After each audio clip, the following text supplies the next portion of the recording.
तुम्हारा भंडारी हो, समरण की सुसंपर्य प्राप्त जगन सहारी हो, अनांशिक मदद करे, भजन करो नर नारी हो, हार बुद्धि विस्तारी हो, बजो मुनि तुम्हारा भंडारी हो, राम शुक्र रैया मनोरेशक दल आधारी हो, 68 पैंतालीस सदा बड़ी उगली से शुद्ध आधारी हो, बजो मुनि तुम्हारा भंडारी हो, शिववासी लावा तनो तरुण राशि उतारी हो, आसमान के लिए आत्मा चरमासी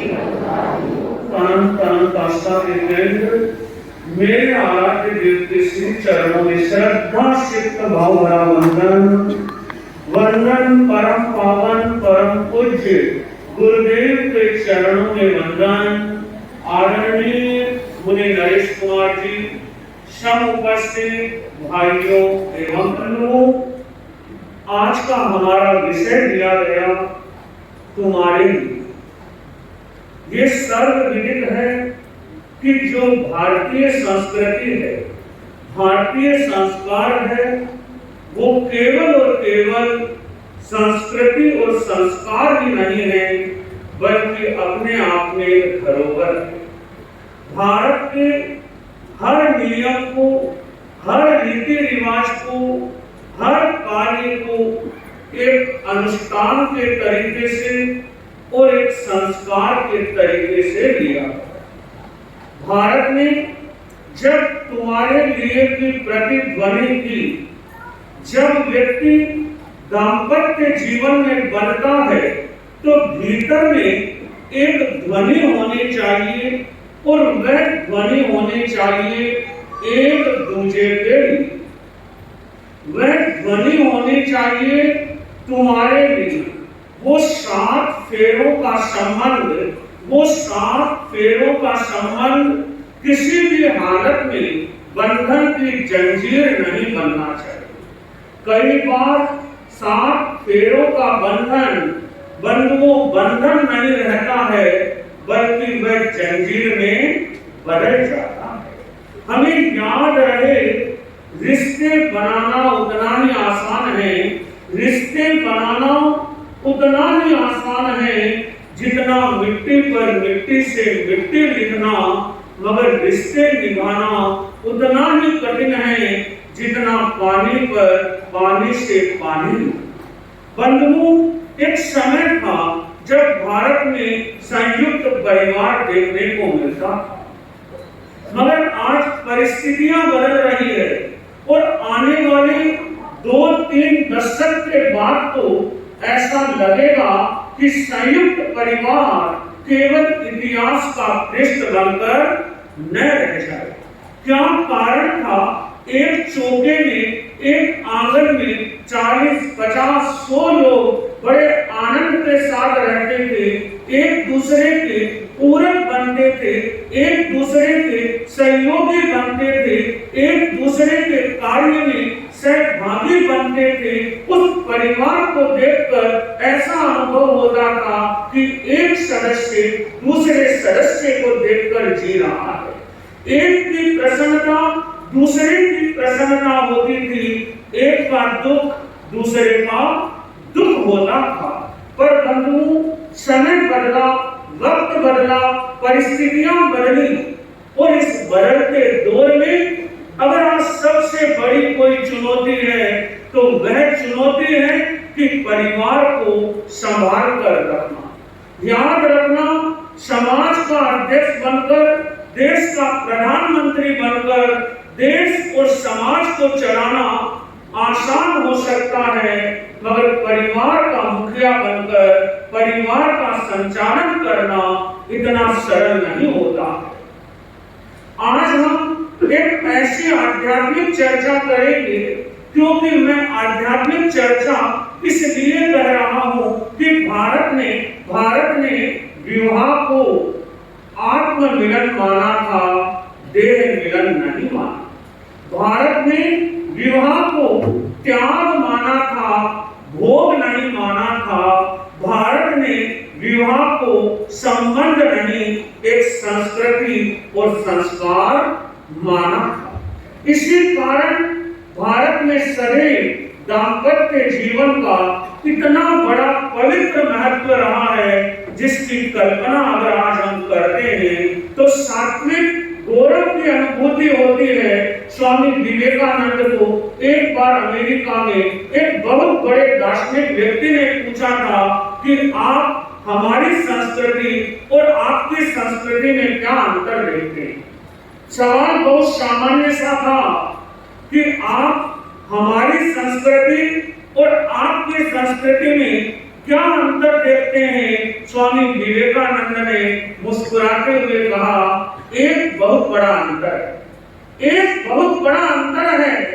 स्वामी जी से पूछा गया क्या अंतर है, कि आप लोग एक मां को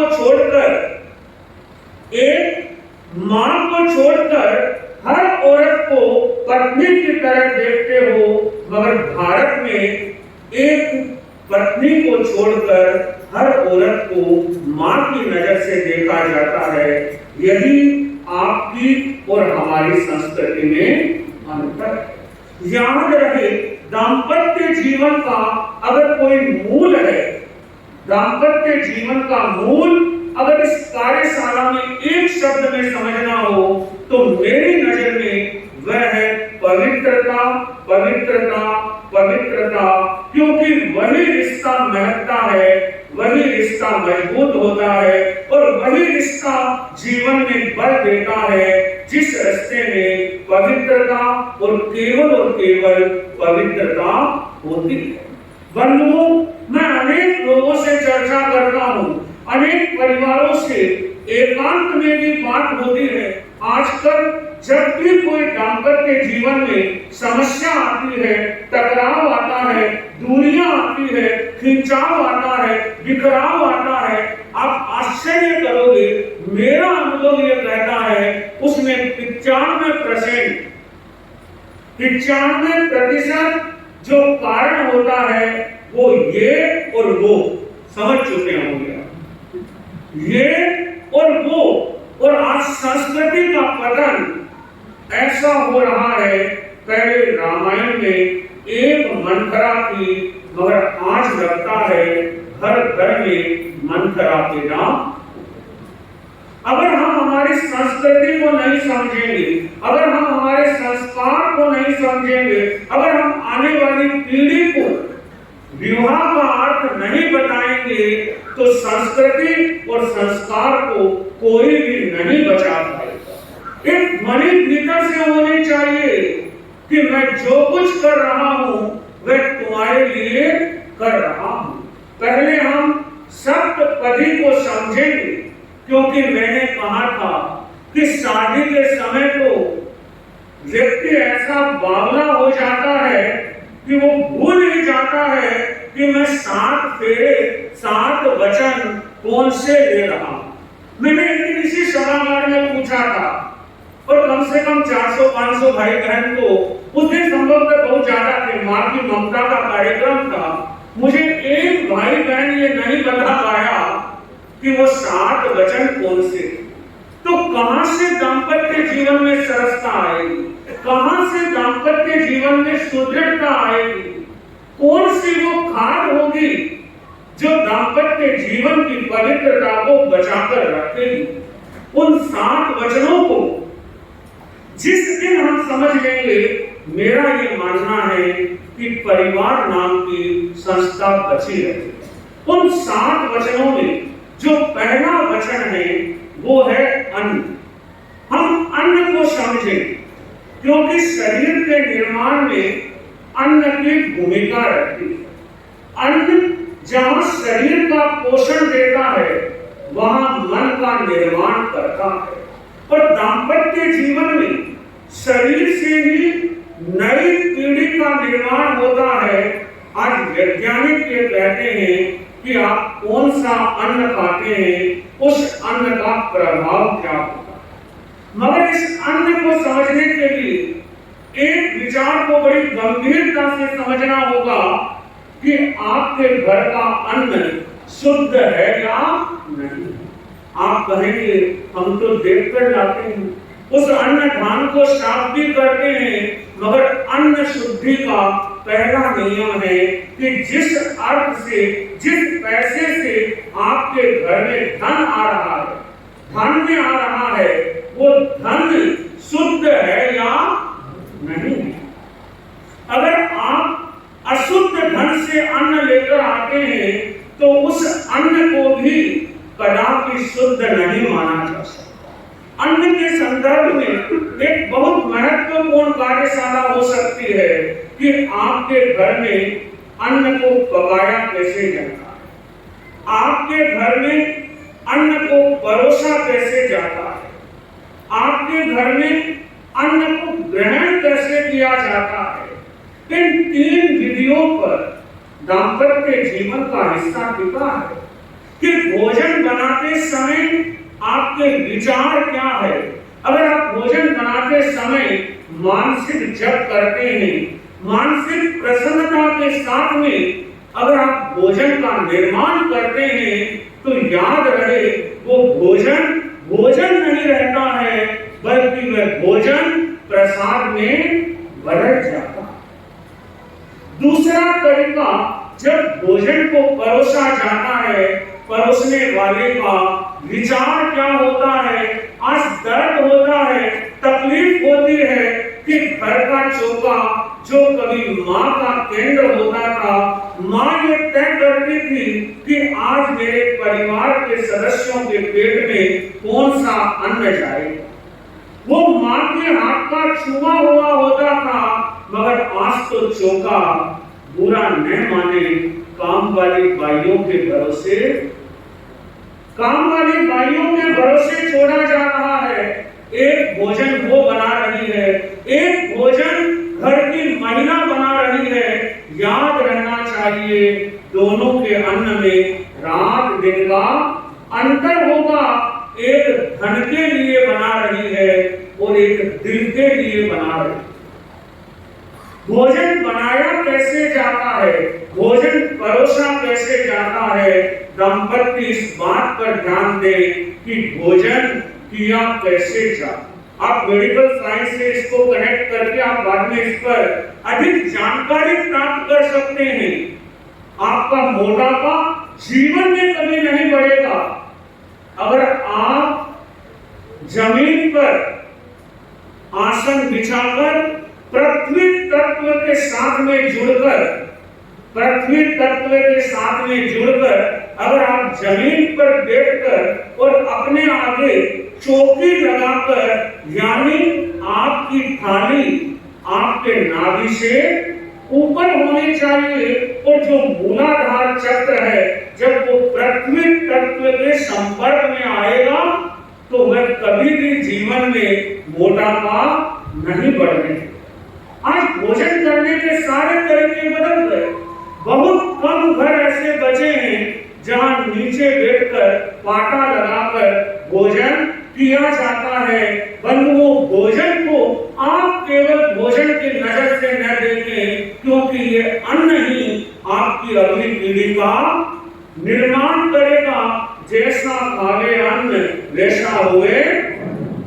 अगर स्वस्थ मन को रखना है तो दंपति की पहली शर्त है कि वो अन्न पर ध्यान दें, और जब अन्न पर ध्यान देंगे तो याद रहे अन्न ही आपके मन को, आपकी आत्मा को और आपके शरीर को प्रभावित करे।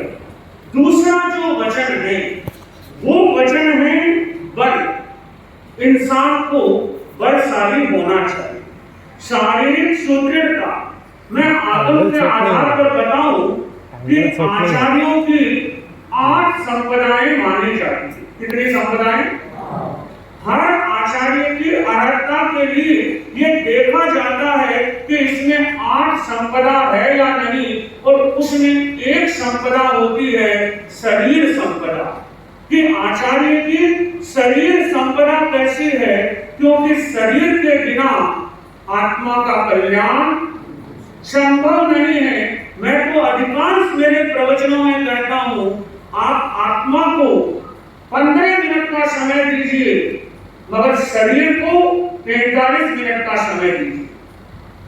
आत्मा को चाहे 15 मिनट का समय दीजिए, मगर शरीर को 45 मिनट का समय दीजिए, क्योंकि पकवान कितना भी अच्छा हो, पकवान कितना भी अच्छा हो, मगर गंदी थाली में रखा हुआ खाना पसंद करें। उसी तरह से पकवान आत्मा है और जो थाली है वो शरीर है। तो दंपत्ति में दूसरा वचन दिया बलशाली कि शारीरिक सुदृढ़ता।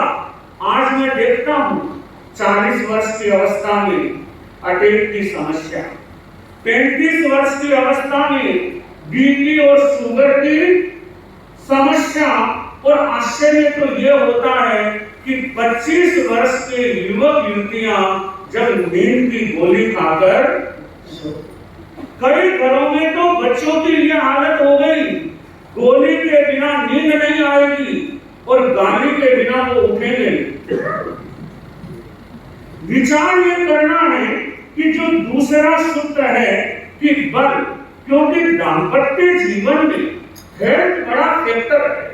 मुझे याद है श्रद्धेय शासन गौरव मिश्री राकेश कुमार जी स्वामी कई बार फरमाते थे, अगर मन को स्वस्थ रखना है तो शरीर को स्वस्थ रखना जरूरी है, और शरीर को स्वस्थ रखना है तो मन को स्वस्थ रखना जरूरी है।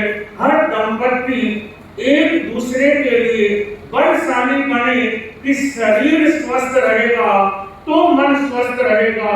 स्वस्थ शरीर से स्वस्थ मन का निर्माण होता है, स्वस्थ शरीर से स्वस्थ मन का निर्माण होता है, और स्वस्थ मन में स्वस्थ शरीर का वास होता है। तो जो दूसरा सूत्र है कि हम बल को समझे, यहाँ बल का अर्थ है कि अपने शारीरिक संरचना। क्योंकि याद रखना, अगर दिन भर चेहरे पर उदासी है, थकान है, चिड़चिड़ापन है, बात बात पर तालमेल नहीं है, मगर तकरार है, बात बात पर तालमेल नहीं है, मगर तकरार है, तो क्या दाम्पत्य जीवन कभी सुखी रह पाएगा? और कई बार मैं ऐसा देखता हूं कि एक दंपत्ति बैठा है और दोनों अपने अपने किसमें खोए हैं, बोलो, अपने मोबाइल में खोए हैं। याद रखना, इस मोबाइल ने जिंदगी में, इस टीवी ने जिंदगी में दर्द को घटाया नहीं है, बल्कि दर्द को बढ़ाया है। टीवी ने दर्द को घटाया नहीं है, दर्द को बढ़ाया है। और मोबाइल रिश्तों को नजदीक नहीं लाया है, बल्कि रिश्तों में सबसे ज्यादा दरार पैदा। ये सत्य बता रहा हूं, आज जितने भी रिश्ते टूटते हैं, आदमी उसमें सबसे बड़ा जिम्मेदार रहता है, तो वह रहता है मोबाइल। इस मोबाइल ने कितने लोगों के जीवन में अहम और गहन को खोला है, इस मोबाइल ने कितने परिवारों को तोड़ा है। आज शादी होती है, हाथ में मोबाइल होता है, मेरी बहनें पूरा न माने, मगर शाम को 4 बजे अपनी माँ को फोन लगता है, और फोन लगते ही एक ऐसी रील शुरू होती है, सुबह से लेकर शाम तक क्या हुआ। अचानक छोटी सी घटना घटती है और व्यक्ति का ध्यान सबसे पहले कहां जाता है, मोबाइल पर ध्यान जाता है। वह दूसरों से राय लेता है, और जिंदगी में मेरी ये सीख हमेशा याद रखना, जो अपनों के लिए परायों से राय लेते हैं, वह अपनी बर्बादी की तैयारी। आज मेरे रिश्तों में हुआ ना, मम्मी ये हो गया, मम्मी ये हो गया। एक समय था जब माँ अपनी बेटी को विदा करते समय यह कहती थी कि आज के बाद में ये तेरा घर नहीं है, तेरा घर वो है। मगर मुझे दुख आश्चर्य होता है, आज की माँ ये सीख देती है कि बेटा कुछ भी हो तो मुझे तत्काल फोन करना, मैं तेरे पापा को भेज दूंगा, तेरे भाई को भेज दूंगी। अरे कोई भी घटना घटेगी, परिवार है वहां मतभेद होंगे, परिवार है वहां अनबन होगी, परिवार है वहां तकरार होगी, मगर दाम्पत्य जीवन को बलशाली बनाना है, सुदृढ़ता रखनी है, एक दूसरे को बल देना। आज डिवोर्स की जो स्थिति है आपको आश्चर्य होगा, हैदराबाद, बेंगलोर और दिल्ली जैसे शहरों में हर दिन 100 से 150 डिवोर्स के केस दर्ज होते हैं हर दिन, जितनी शादियां नहीं होती हो। क्या विकराल स्थिति बन रही है, तब इस विषय पर बोलना पड़ता है। केवल इस बात को लेकर झगड़ा है कि कमरे में एसी चलेगा या नहीं चलेगा, इस बात को लेकर डिवोर्स हो रहा है।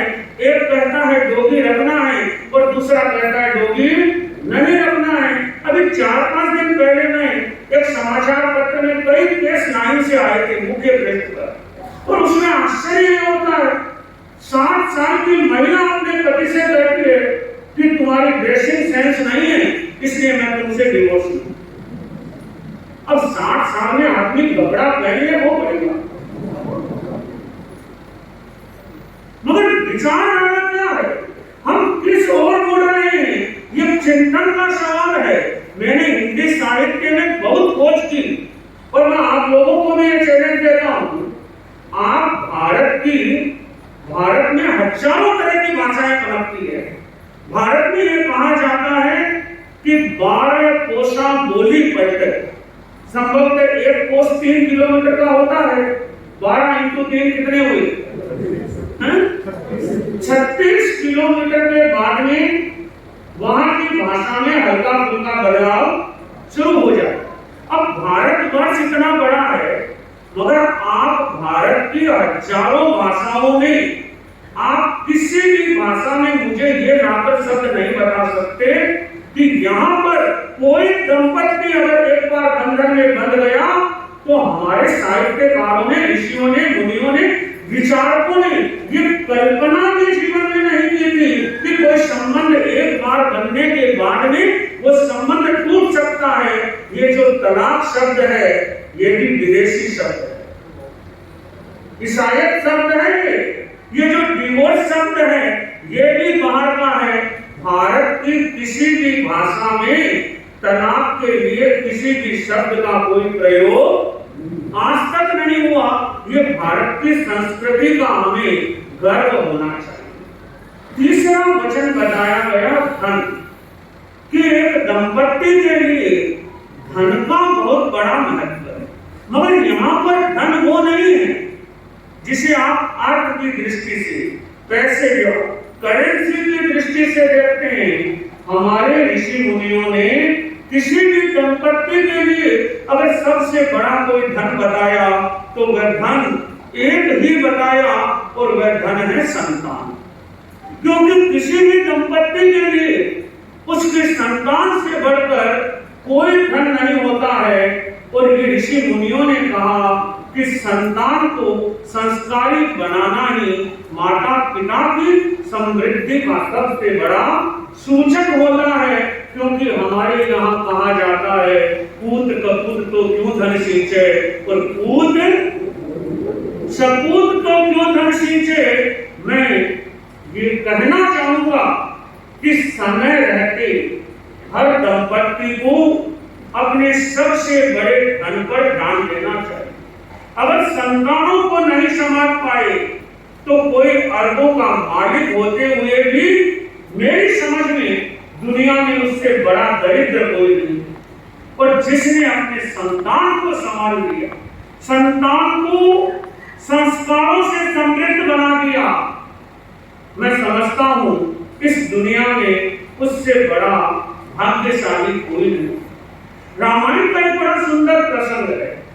हर दंपत्ति को उस प्रसंग से प्रेरणा लेनी चाहिए कि प्रभु श्री राम ने अपने जीवन में केवल एक ही व्यक्ति को छल से मारा। आज तक उन्होंने जितना भी वार किया प्रभु राम ने हर बार सामने से किया, चेता कर किया, बता कर किया, चाहे वो असुरों पर किया, राक्षसों पर किया। मगर एक व्यक्ति को भगवान राम ने भी छिपकर और छल से मारा था, और वो पात्र था बाली। बाली को छर से मारा, तो जब बाली की पीठ पर वार किया तो बाली ने बड़ा सुंदर कहा। वो स्वामी तुलसीदास जी लिखते हैं, मैं तेरी सुग्रीव प्यारा, मैं तेरी सुग्रीव प्यारा, अवगुण कवन नाथ मोहि मारा। कि हे प्रभु राम, मैं समझ गया आप सत्यशाली हैं, अगर आपको सुग्रीव प्यारा हो गया और आपने मुझे छिपकर मार दिया, आप ये बताने का अनुग्रह करें कि मेरा दोष क्या था, मेरा अवगुण क्या था, भाई भाई का विवाद था, आपने मुझे क्यों मारा। उस समय जो राम कहते हैं ना, यहाँ जितने भी पति बैठे हैं सब बहुत ध्यान से सुनना कि उस समय राम उसे कहते हैं, मोड़ तो ही अतिशय अभिमाना। मूड यानी मूर्ख। आप देखिए, राम जैसे मर्यादा पुरुषोत्तम बाली के लिए मूर्ख शब्द का प्रयोग करते हैं। और क्यों करते हैं? मूड तो ही अतिशय अभिमाना, नारी शिखावन करिसी न माना। कि तुझे तारा ने बहुत समझाया कि आप अन्याय मत करो, मगर तूने अपनी पत्नी की बात नहीं मानी, इसलिए मैंने तुझे। अब भगवान की मार से जो बचना चाहते हैं क्या कर रहे हैं? जो भगवान खुद करे, गोस्वामी तुलसीदास जी मूड तो ही से अभिमाना, नारी शिखावन करिसे न माना। कि तूने तारा की बात नहीं मानी। अब बंधुओं याद रखना, अगर पत्नी कभी एकांत में न्याय की बात करे, नीति की बात करे, क्योंकि वह पत्नी केवल पत्नी नहीं है, वह आपकी धर्म पत्नी। धर्म यानी जो हमें सही मार्ग दिखाए। तो अगर बाली अपनी पत्नी की बात मान लेता तो शायद मृत्यु के घाट नहीं उतरना पड़ता। मगर यहाँ हम तीसरे वचन की चर्चा कर रहे हैं, जो धन। तो जब रावण के प्राण निकल रहे थे, जब बाली के प्राण निकल रहे थे, बाली ने अपने पुत्र अवगत को हाथ पकड़ा और अवगत का हाथ पकड़कर किसके हाथ में दिया? प्रभु राम के हाथ में दिया। और गोस्वामी तुलसीदास जी बहुत सुंदर रामचरितमानस में लिखते हैं कि प्रभु ये ज्ञान में, बल में, अनुभव में मुझसे भी शक्तिशाली है। मैं चाहता हूं ये आपकी शरण में। आश्चर्य मुझे इस बात का नहीं था कि बाली ने अवगत को भगवान राम के चरणों में सौंपा, मगर आज की पीढ़ी को ये प्रेरणा लेनी है। आज की पीढ़ी को ये प्रेरणा लेनी है कि अवगत ने एक बार भी ये नहीं पूछा कि मेरे बाप के हत्यारे की शरण में मुझे क्यों भेज रहे हो। वो बड़ी श्रद्धा से उसने अपने बाप के निर्णय को स्वीकार किया। मैं अधिकांश बच्चों को कहता हूँ कि इस दुनिया में जितनी नीयत साफ माता और पिता की हो सकती है, उतनी नीयत साफ इस दुनिया में किसी की भी नहीं हो सकती। बच्चों, माता पिता आपसे ज्ञान में कम हो सकते हैं, बुद्धि में कम हो सकते हैं, शक्ति में कम हो सकते हैं, अर्थ में कम हो सकते हैं, मगर कभी भी माँ और बाप के किसी निर्णय पर सवाल मत उठाना, क्योंकि वो जिस साफ नियत से आपके लिए निर्णय करेंगे, उस निर्णय में इतनी ताकत होगी कि वो निर्णय आपकी नियति को भी बदल दे। तो एक दंपत्ति के लिए तीसरा सूत्र, तीसरा वचन यह है कि जो उनका धन है, उस धन को समय रहते सुगुरु के चरणों में सौंप दे। उन्हें केवल समृद्धि से ही न जोड़े, बल्कि उन्हें संस्कार से भी जोड़े। वह है दुख। क्योंकि कुछ लोग तो मानकर चलते हैं कि शादी करना यानी दुख का, कौन बोला? शादी करना यानी दुख का इंतजाम करना। आते हैं मेरे पास, बोले महाराज आपके बड़ा आराम। मैंने कहा आ जाओ भाई, किसने मना किया? किसने मना किया? मगर तुम लोगों की हालत ये है कि शादी है तो कश्मीर जैसी सुंदर, मगर आतंकवाद की है कश्मीर। अगर व्यक्ति इस चीज को समझ ले कि चौथा वचन है दुख, कि जीवन है तो दुख तो आएगा, समस्याएं आएगी, बाधाएं आएगी, विपरीत परिस्थितियां आएगी। कल्पना करो किसी को अटैक आता है और अगर वो ईसीजी करवाने के लिए जाए और लाइन एकदम सीधी आए, उसका अर्थ क्या है? हो गया काम। कोई भी ईसीजी करवाते समय ये नहीं चाहता कि मेरी लाइन एकदम सीधी आए, वो तो यही चाहता है लाइन ऊपर नीचे आए। ये तथ्य और सत्य याद रहे, जिंदगी तभी तक है, जिंदगी तभी तक है जब तक लाइन ऊपर और नीचे है। एक व्यक्ति मेरे पास आया और कहने लगा महाराज ये समस्या है, वो समस्या है, ऐसी समस्या है, वैसी समस्या है, आप मुझे किसी तरह से समस्या से छुटकारा दिला दो। मैंने कहा कल मैं तुम्हें एक ऐसी जगह लेकर जाऊंगा जहां किसी प्रकार की कोई भी समस्या नहीं है। उसने कहा महाराज उस जगह का नाम बताओ। मैंने कहा कल बताऊंगा। बोले नहीं अभी बताओ, नहीं तो एक समस्या और पैदा हो जाएगी। रात भर नींद नहीं आएगी, सोचता रहूंगा महाराज कहाँ लेकर जाएंगे। बोले मैंने पूछा तू जाना चाहता? बोला हाँ, मैं ऐसी जगह जाना चाहता हूँ जहाँ किसी प्रकार की कोई भी कैसी भी समस्या नहीं हो। मैंने कहा दुनिया में एक ही स्थान है कब्रिस्तान, जहाँ कोई समस्या नहीं है, मगर जाना कोई भी नहीं चाहता। दुनिया में याद रखना कब्रिस्तान के अलावा ऐसी कोई जगह नहीं है बंधुओं। जहाँ जीवन है वहाँ दुख है, जहाँ जीवन है वहाँ समस्याएं हैं, जहाँ जीवन है वहाँ अवरोध है। जीवन किसी संग्राम का ही तो एक नाम है, मगर हमारे पर निर्भर करता है कि हम उसे रंग भूमि बनाते हैं या रणभूमि। जैसे दाम्पत्य जीवन होता है, प्रारंभ में लगता बड़ा रंग भूमि। मैंने कल ही कहा था, शादी करके लाता लगता है चंद्रमुखी, 1-2 साल दिखता है वही चंद्रमुखी लगने लगती है ना, सूर्यमुखी। 3 साल बीतने के बाद तो वो बनती है जो, क्योंकि अधिकांश जो संबंध चलते हैं ना 3 साल तक नहीं चलते हैं।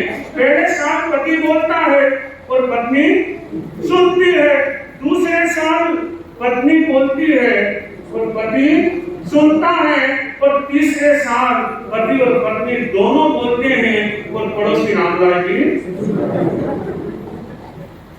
अगर हम चौथा वचन जो दुख है कि दुख क्या है, अगर एक दंपति एकांत में बैठकर चिंतन करेंगे कि परिवार में कोई दुख आया है, आपको लगेगा वह मेरी बुद्धि की उपज है। अगर मैं अपनी बुद्धि को थोड़ा सकारात्मक बना लूं तो मेरा दुख स्वतः मिट जाएगा। और बंधुओं, सबसे बड़ा दुख, ये मैं नहीं कह रहा, भागवत जो सनातन धर्म का महत्वपूर्ण ग्रंथ है उसमें पूरा एक चैप्टर है कि एक दंपति के लिए सबसे बड़ा दुख क्या होता है। तब भगवान कहते हैं कि अगर संतान के कारण माता पिता की आंख में आंसू आ जाए, जिंदगी में इससे बड़ा कोई दुख नहीं होता है। तो समय रहते मैं पुनः प्रेरणा करता हूं कि अपनी संतानों को संभालो। और 5वां जो वचन है वह होता है परिवार। अब दंपति है तो परिवार तो बढ़ेगा, और परिवार में नाना तरह के रिश्ते होते हैं। आजकल तो हमारी संस्कृति पर ऐसा प्रहार हो रहा है कि अंकल और आंटी इन 2 शब्दों में सारे रिश्ते से मिल गए। व्यक्ति भूल गया कि मामा कौन है, बुआ कौन है, फूफा कौन है, बड़े पापा कौन है, चाचा कौन है। ये अंकल और आंटी 2 ऐसे शब्द आए हैं, इन 2 शब्दों ने समस्त रिश्तों को गोल करके रख दिया। हमारी भाषा बहुत समृद्ध है। तो जो 5वां वचन है वो है परिवार, और परिवार का जो केंद्र बिंदु है वो है दंपति। पति पत्नी ही परिवार का केंद्र बिंदु होते हैं। मैंने एक बार पूर्व में भी कहा था, आप कहीं पर जा रहे हैं, 50 रिश्तेदार आपके साथ में हैं, 1 2 4 नहीं, 50 रिश्तेदार आपके साथ में हैं, मगर आपकी पत्नी आपके साथ नहीं है, तो कोई आपसे सवाल करते हैं कि भैया परिवार से भी आए हैं क्या, घर से भी आए हैं क्या? क्या सवाल पूछा कि घर से भी आए हैं क्या, मगर पत्नी साथ में नहीं है, तो आप कहेंगे कि घर से आए हैं? नहीं कहेंगे, क्योंकि घर के जो केंद्र बिंदु है वह 2 ही है, पति और पत्नी। तो किसी परिवार का सुदृढ़ता का, संबंधों की मधुरता का, परिवार के मूल्यों की उच्चता का, परिवार की प्रतिष्ठा का अगर कोई केंद्र बिंदु है तो वह है परिवार। और परिवार में एक आदत जरूर डालो कि हम एक दूसरे को देखकर मुस्कुराएं। बात हो या न हो, जब सुबह उठते ही मिलो। आजकल तो ये बाथरूम में अटैच ऐसा आ गया कि अटैचमेंट ही खत्म कर दिया। पहले कम से कम तो एक जगह होती थी जहाँ लाइन से 1 2 खड़े रहते थे तो मिल लेना,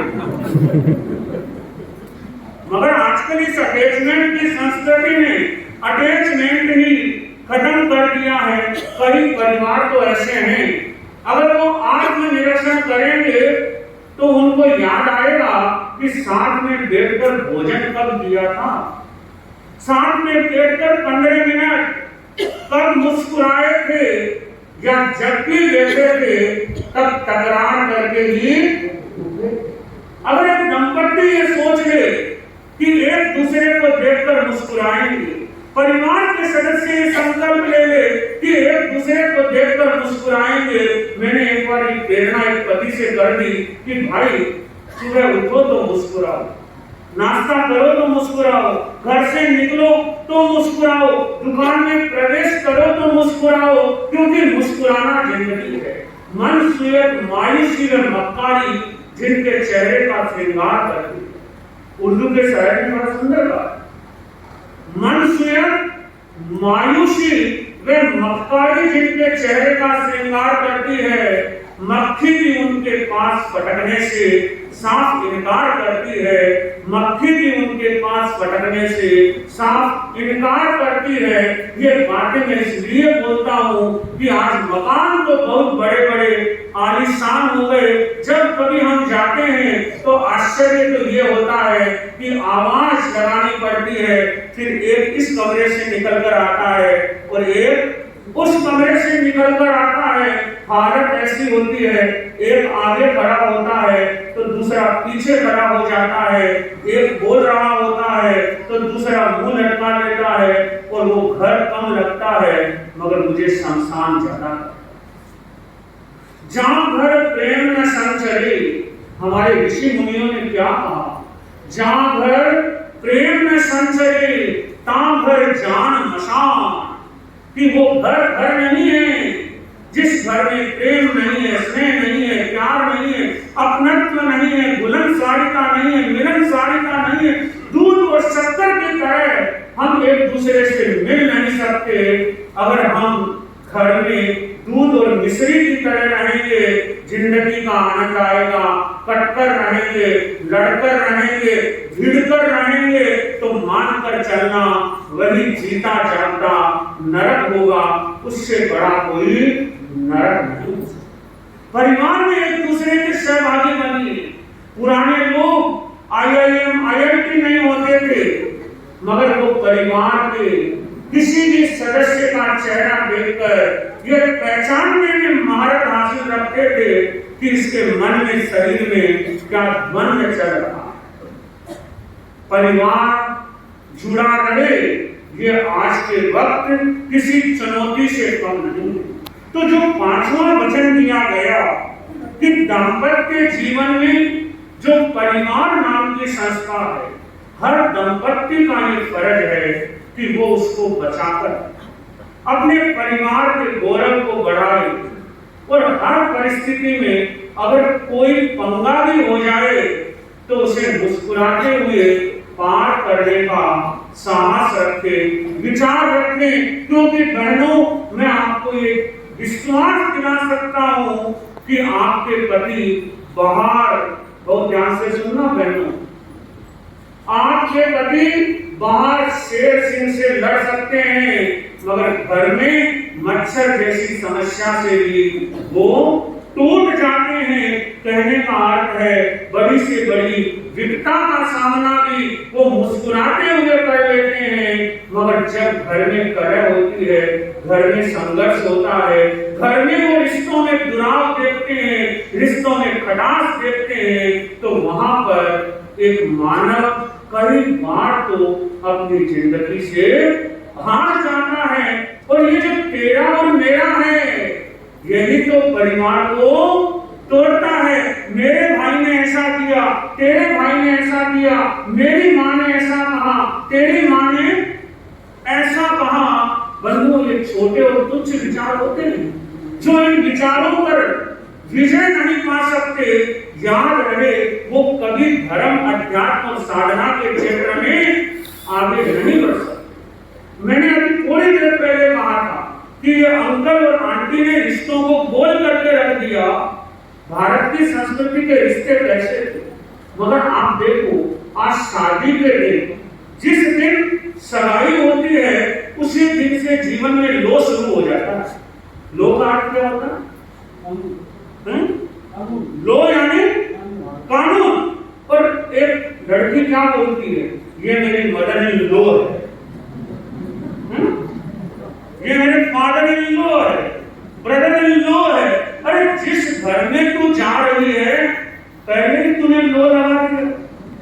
और याद रहे, ये रिश्ते रॉकेट साइंस से नहीं, होम साइंस से चलते हैं। रिश्ते कानून से नहीं चलते, रिश्ते दिल से चलते हैं। हर दंपत्ति के लिए पांचवा जो वचन है वो है परिवार, और जो छठा वचन है वो है मित्रता। क्योंकि मित्रता का बोध होना जरूरी है। मित्रता का भाव परिवार को जोड़कर रखता है।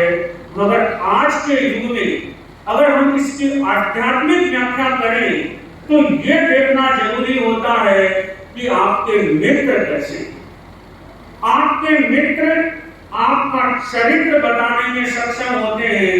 और मैं कई बार ये अनुभव करता हूं कि कुछ दाम्पत्य जीवन में खटास आती है, तो उसमें एक कारण मित्रता भी बनती है कि आपकी संगत कैसी है, आपके मित्र कैसे हैं। और दूसरी जो आध्यात्मिक व्याख्या है वो ये है कि पति पत्नी के भाव से भी ज्यादा मित्रता का भाव रहना चाहिए। और जब ये भाव रहेगा तो ये रिश्ता सरसता से भरा हुआ रहेगा। और पांचवा जो है वो है चर्या।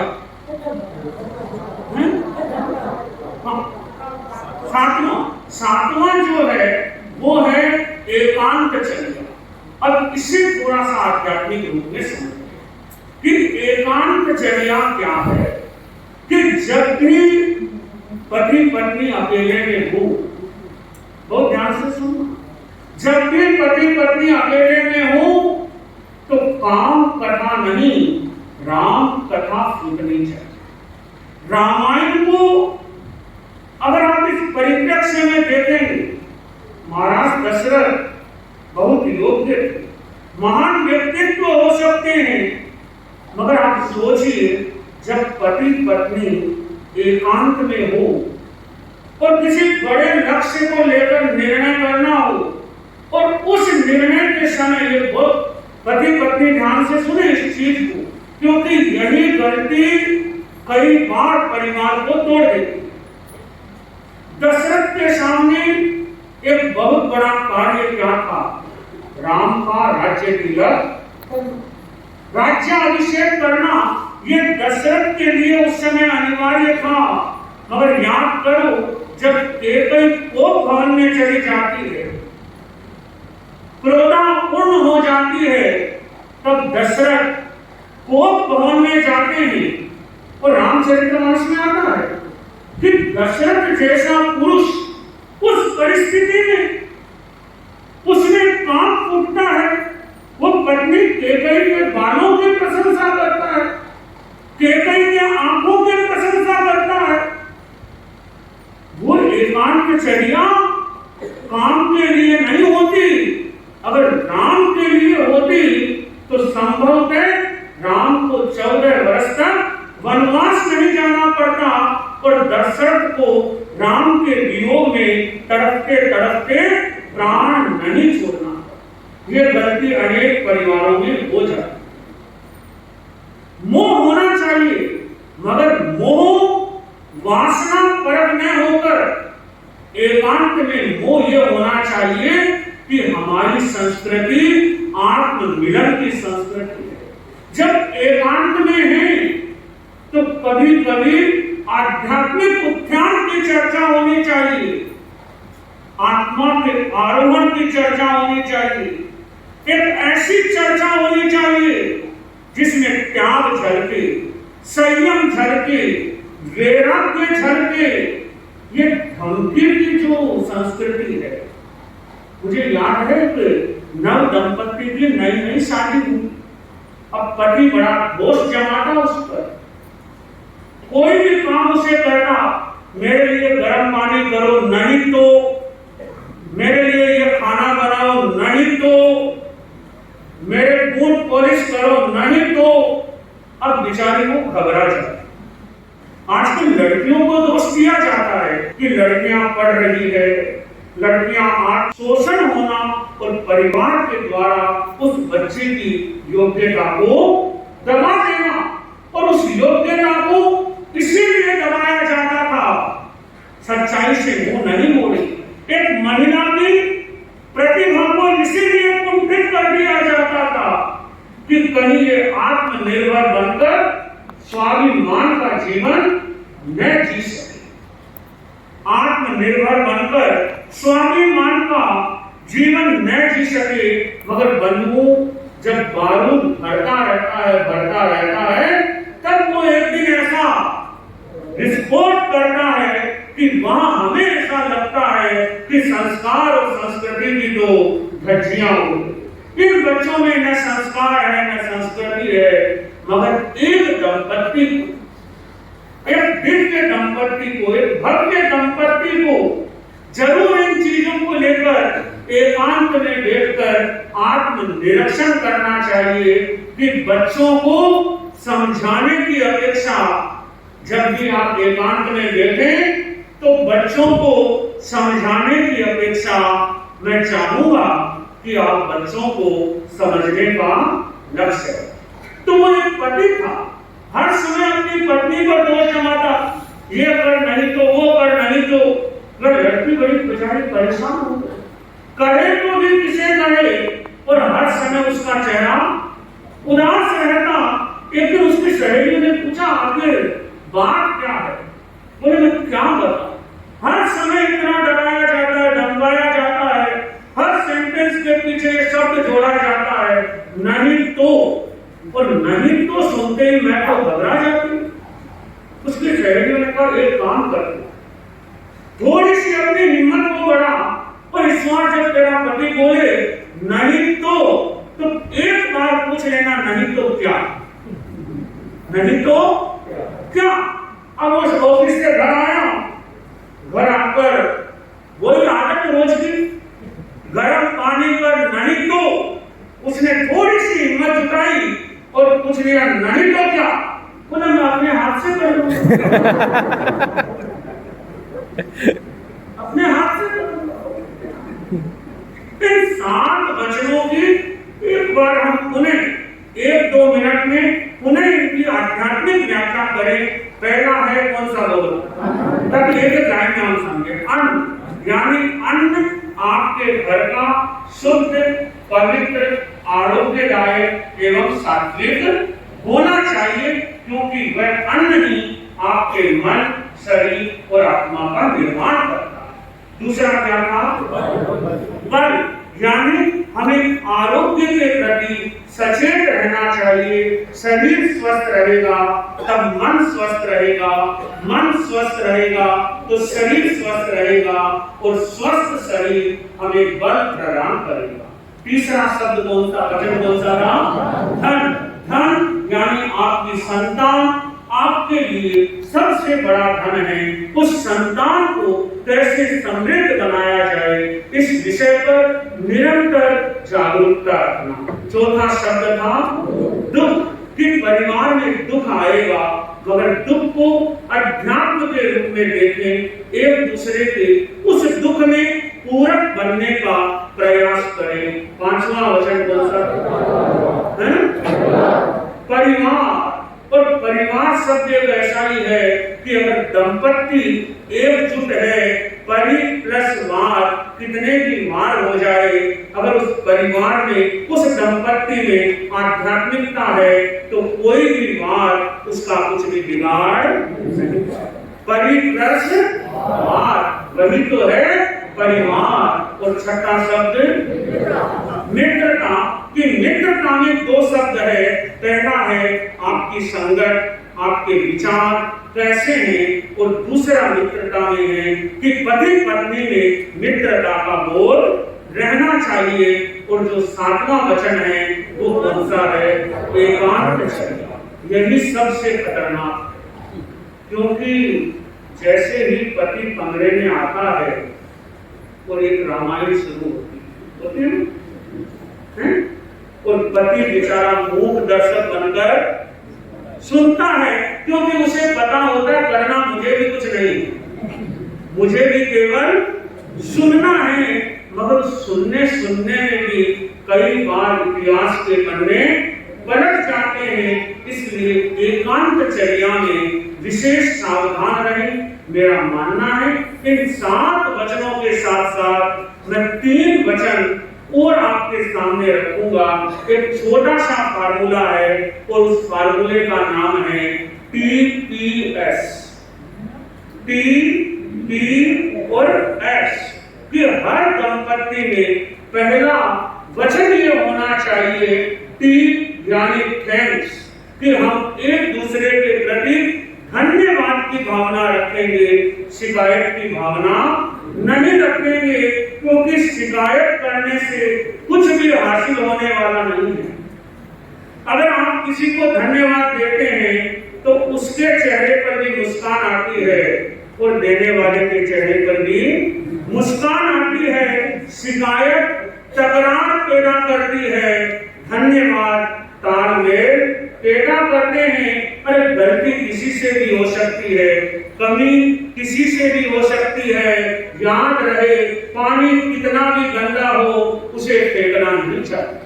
पानी कितना भी गंदा हो उसे फेंकना नहीं चाहिए। प्यास बुझाने नहीं तो आग बुझाने का काम है। दूसरा टी के बाद में है टी। टी बहुत महत्वपूर्ण है आज के युग में, क्योंकि आजकल अहंकार इतना बढ़ गया है कि अहंकार की कोई सीमा नहीं। इस अहम और गहन ने कितने रिश्तों को तोड़ा है कोई पता नहीं है। मैं कहता हूँ आज इस सभागार में बैठे भाई बहन ये संकल्प अपने जीवन में जरूर करें कि हम अहम और गहन से बचेंगे। मेरा विश्वास है अगर आप अहम और गहन से बचेंगे तो केवल आप भव्य दंपत्ति ही नहीं बनेंगे, बल्कि आप दिव्य दंपत्ति भी बन पाएंगे। तो टी का अर्थ है प्लीज, आदेश नहीं अनुरोध की भाषा में बोले। आजकल छोटा बच्चा भी आदेश की भाषा सुनना नहीं चाहता है।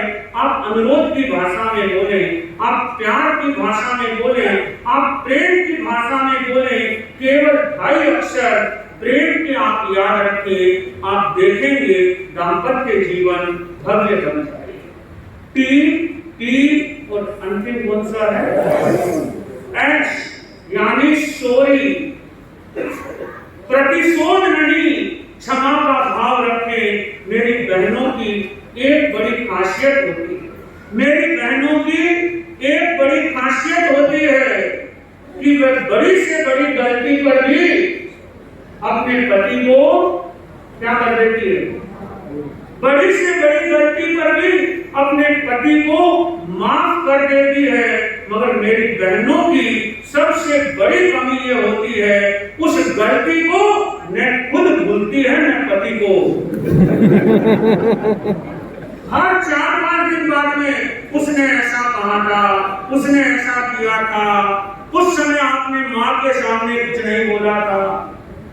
हम कब तक रोते रहेंगे इस जिंदगी, कब तक रिश्तों को बोझ बनाते रहेंगे? अरे जिंदगी बोझ नहीं, भार नहीं, ये जिंदगी हमारे लिए उपहार बनने चाहिए। तो तीसरा सूत्र है प्रतिशोध नहीं, क्षमा सोरी बन जाए जीवन की चोरी। क्योंकि जितना हम भूलेंगे उतना हम आनंद का जीवन जिएंगे। अभी कुछ दिनों पहले एक लड़की मेरे पास आई और वो मुझे कह रही थी महाराज जी ऐसा वैसा ऐसा ये वो। मैंने उसने कहा मुझे कोई आप मंत्र बताए ताकि थोड़ी सी मानसिक शांति रहे। मैंने उसकी बातें सुनी, बातें बहुत छोटी छोटी बातें थी। मैंने कहा मैं तेरे को मंत्र दूंगा मगर तुझे उसको निरंतर, बोले महाराज कितनी बार पढ़ना है? मैंने कहा मैं ज्यादा नहीं पढ़ना, जिस समय तेरे मन में कोई विपरीत भाव आए उस समय तू उस मंत्र को पढ़ लेना। बोला आप बताओ कौन सा मंत्र है? मैंने कहा ओम इग्नोराय नमः। ओम इग्नोराय नमः। क्योंकि जिंदगी आसान नहीं होती, आसान बनाना पड़ता है। जिंदगी आसान नहीं होती, आसान बनाना पड़ता है। कभी अंदाज से तो कभी नजरअंदाज से। क्योंकि दूध फटने का गम उन्हें सताता है, दूध फटने का गम उन्हें सताता है जिन्हें रसगुल्ला बनाना